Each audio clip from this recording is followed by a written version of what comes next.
Assalamualaikum warahmatullahi wabarakatuh. Selamat pagi sahabat sekalian. Pagi-pagi biasanya saya memang bikin konten.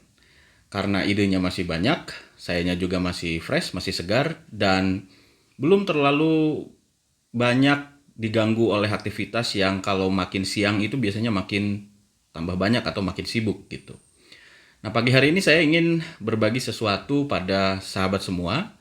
Jadi di penghujung akhir tahun, ya di penghujung tahun 2020 kemarin, saya berkesempatan diskusi dengan manajemen dari corporate university terkait dengan rencana mereka untuk melaksanakan program micro learning di tahun 2021. Jadi saya diminta untuk memberikan insight tentang apa itu micro learning, bagaimana desainnya, media apa yang digunakan, lalu implementasinya seperti apa, dan masalah apa saja yang dihadapi biasanya. Nah, dari pengalaman tersebut saya jadi ingin sharing sesuatu pada sahabat semua, para praktisi pembelajaran, baik itu pemula ataupun yang sudah lama di dalam bidang ini begitu.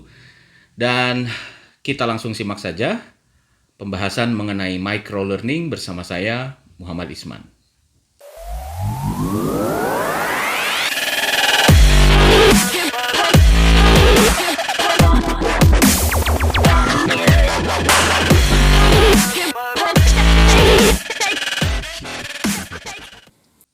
Oke, apa itu micro learning? Ya, saya akan bacakan definisi hasil googling. Di sini micro learning itu terdiri dari dua kata, ya, micro dan learning. Micro artinya kecil, learning artinya kegiatan belajar. Jadi bisa disimpulkan micro learning itu adalah kegiatan belajar dalam skala yang kecil atau dalam skup yang kecil, sehingga pembahasannya cenderung lebih terfokus. Nah, saya akan mencontohkan supaya mudah, ya. Saya contohkan menjadi aktivitas membaca buku. Ya, sahabat sekalian, kalau kita membaca buku itu biasanya kan punya cara tersendiri, ya, dan yang paling umum kita punya 3 cara untuk membaca buku.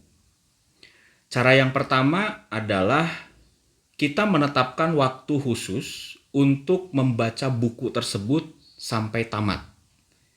Jadi misalnya buku itu ada 10 chapter, kita tetapkan misalnya 4 hari begitu, 3-4 hari untuk membaca keseluruhan chapter di buku tersebut. Jadi kalau ada 10 chapter, satu chapternya mungkin 10-15 halaman, lalu kita tetapkan 4 hari, berarti satu harinya kita bisa habiskan sekitar 3 chapter. Kita habiskan waktu misalkan dari pagi sampai sore begitu untuk memahami isi buku tersebut. Kita berikan highlight kalau ada hal-hal yang penting, lalu kita tulis juga. Lalu kalau ada perintah-perintah yang harus dilakukan, ya kita juga melakukannya sesuai dengan apa yang ada di buku tersebut. Jadi hampir keseluruhan waktu yang kita punya di setiap hari itu kita habiskan untuk membaca buku. Sampai akhirnya bukunya benar-benar tamat. Itu cara pertama. Nah, kemudian ada cara yang kedua, ya. Cara yang kedua ini yaitu dengan menjatah satu hari satu chapter. Jadi kalau ada 10 chapter, kita butuh waktu 10 hari untuk menyelesaikan buku tersebut. Ya, sama seperti tadi, kalau ada yang penting kita highlight, yang pentingnya kita catat. Lalu kalau ada tugas-tugas yang harus kita kerjakan, ya kita kerjakan juga begitu. Nah, yang ketiga yaitu dengan memilih chapter-chapter tertentu untuk dibaca. Jadi tidak semua chapter kita baca atau kita pelajari. Misalnya ada 10 chapter, kita hanya memilih 2 chapter untuk kita pelajari atau kita baca saja. Kenapa kita baca 2 chapter itu? Karena pada saat itu kita sedang memiliki satu permasalahan yang relevan, yang aktual berkaitan dengan chapter yang 2 tadi. Ya, jadi kita sedang ada kebutuhan dengan kedua chapter itu. Nah, yang 8 bagaimana? Nah, yang 8 bisa kita simpan untuk kita baca nanti, atau kita bisa baca setelah 2 chapter ini selesai, tentunya dengan prioritas waktu yang kita atur sendiri. Sahabat sekalian, cara membaca buku yang pertama yang kita habiskan buku tersebut, kita tamatkan buku itu dalam waktu sekian hari, itulah yang kita sebut sebagai macro learning. Jadi pembelajaran atau kegiatan belajar yang sifatnya makro. Sedangkan cara membaca buku yang kedua dan yang ketiga, itulah yang kita sebut sebagai micro learning, ya. Kegiatan belajar yang sedikit demi sedikit atau dalam skop yang kecil tadi itu. Oke. Jadi kalau di kegiatan belajar yang pertama, kegiatan membaca yang pertama, itu kita mencoba memasukkan banyak sekali materi, banyak sekali pokok bahasan ke dalam pikiran kita untuk diolah, ya, dan harus dipahami dalam target waktu tertentu. Sedangkan pada pilihan yang kedua, cara membaca yang kedua dan yang ketiga, kita justru difokuskan untuk bisa memahami chapter per chapter saja atau di bagian yang memang perlu kita pahami saja dulu. Begitu. Nah, apa bedanya, ya? Tentu saja begini. Kalau pilihan yang pertama, cara membaca buku yang pertama itu kadang-kadang tujuan kita membaca menjadi bias, ya, menjadi kabur begitu. Pada awalnya kita memang punya tujuan untuk memahami buku tersebut. Tapi seiring dengan waktu berjalan dan aktivitas kita yang bukan cuma membaca buku, kadang-kadang kita jadi malah fokus pada target untuk menghabiskan jumlah halaman atau jumlah chapter yang harus dipenuhi pada saat itu. Jadi misalkan, aduh, hari pertama ini belum nyampe 3 chapter, sebentar lagi udah mau ganti hari begitu ya. Nah, buru-buru kita baca. Jadi kadang-kadang tujuan belajar kita, tujuan membaca kita jadi kabur, ya, dengan target pemenuhan chapter tadi itu. Nah, sedangkan kalau untuk pilihan yang cara membaca yang kedua dan yang ketiga, karena kita sudah dipatok untuk membahas chapter per chapter, ya, atau chapter yang memang kita butuhkan, kita jadi nggak kemana-mana, kita tetap saja difokus di situ. Walaupun pada hari ini kita sudah menyelesaikan satu chapter, kita pengen baca lagi chapter berikutnya, itu nggak bisa. Karena kita sudah menjatah chapter berikutnya baru bisa kita buka keesokan harinya.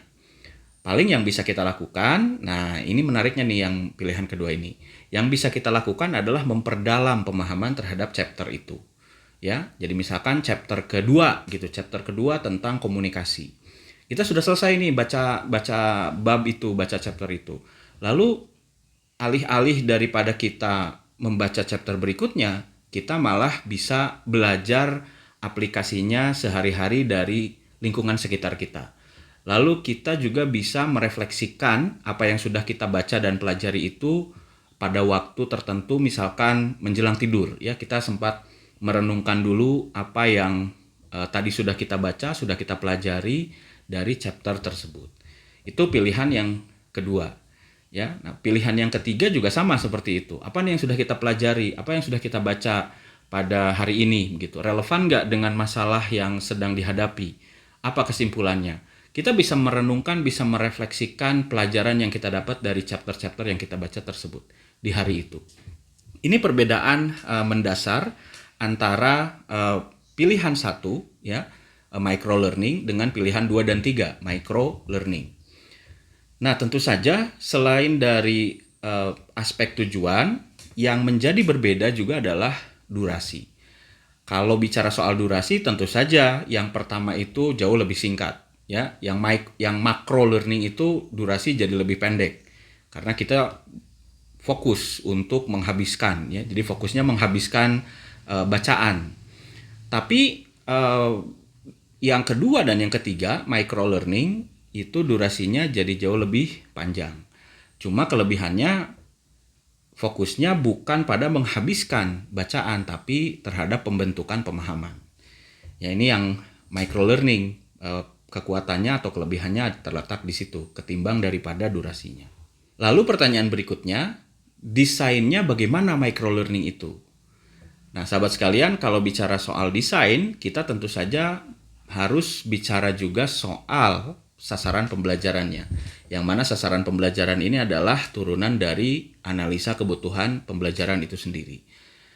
Oke, kalau tadi saya contohkan membaca, ya kita sudah bisa tebak, ya, berarti sasaran pembelajarannya kurang lebih maksimal di pemahaman, ya, mengetahui dan memahami, to know and to understand, karena aktivitas belajarnya hanya membaca yang tadi saya contohkan itu. Bisa nggak kalau misalnya aktivitasnya bukan hanya sekedar membaca, tetapi misalkan ada tugas dan sebagainya. Bisa ya. Jadi kalau misalkan sasaran pembelajarannya memang memerlukan ada aktivitas-aktivitas tersebut, kita juga bisa sertakan. Jadi bukan hanya sekedar membaca, tapi ada tugas yang harus dilakukan yang relevan dengan kegiatan pekerjaan sehari-hari. Ada proyek yang harus dikerjakan mungkin, ada hal yang harus direfleksikan ya. Jadi bukan hanya sekedar membaca. Apapun itu, yang jelas tetap fokus di satu chapter atau di satu pokok pembahasan saja. Jadi kalau misalkan sasaran pembelajarannya mampu melakukan atau mampu menyadari, ya kita tinggal tambahkan saja aktivitas belajarnya, bukan hanya sekedar membaca, tetapi dikasih tugas juga, coba Anda renungkan, coba Anda amati begitu, lalu setelah itu renungkan permasalahan ini ya. Nah, itu soal desain, oke. Lalu kemudian medianya bagaimana begitu ya? Ya media balik lagi ke sasaran pembelajaran ya. Medianya kita bisa gunakan video misalnya, kita juga bisa gunakan buku begitu, kita bisa gunakan slide presentasi atau misalnya audiobook dan sebagainya ya. Jadi kalau media ya kita tetap ngikutin dari desain pembelajaran micro learning tersebut. Nah, itu saja teman-teman sekalian pembahasan sekilas mengenai apa itu micro learning ya. Mudah-mudahan kita punya waktu untuk bertemu baik online ataupun offline untuk membahas secara lebih teknis bagaimana cara mendesain micro learning dan bagaimana menentukan media-medianya serta membuat rencana implementasinya. Saya Muhammad Isman, sampai ketemu di pokok-pokok bahasan berikutnya.